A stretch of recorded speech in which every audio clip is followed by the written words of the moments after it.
Hey guys, got a Shawn's Galaxy DX 55 HP here. He sent it to us to tune it up for him. He just recently got an amp from us, so we've got this on the bench, and this is just a preliminary checkup to make sure everything's working on it. So we'll throw a signal through it first. So it's receiving, not too bad, right on the money, pretty much. Check out frequency first. Oh, not bad at all. Looks really good on frequency. Got the scope on. We'll throw a little tone. First things first. What do I do here?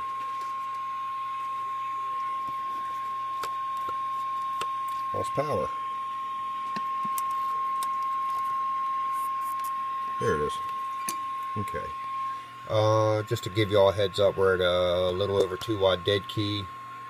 Yeah, just a hair over 2 watts. So on the scope, positives don't look bad, but the negatives could look so much better. So that's what we'll fix up in it. We'll get them positives a little higher. But let's turn that off. 50 watt slug, by the way. Oh yeah. Oh yeah.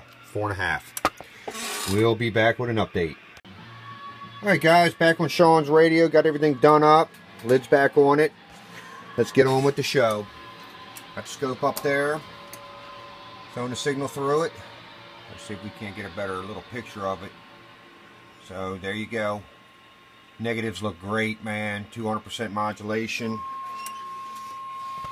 Let's turn the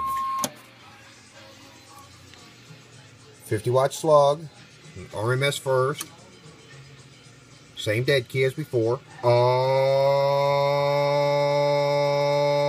yeah. 15, 16-ish on RMS on the bird. Here's peak. 50 in the corner. Now, this is a dual final radio, so we kind of expect that. So, let's see what we get out of it on the 100. Oh, yeah. Not bad at all. About 65. So there you go, Shawn, all done up. We appreciate it, man. This should go really good with your new amp. If you got any questions, give us a shout. You got something like this needs to be done, give old Stickman a shout. We'll help you out. We'll see you, Stickman, at the No Name Amp CB shop, and we're gone.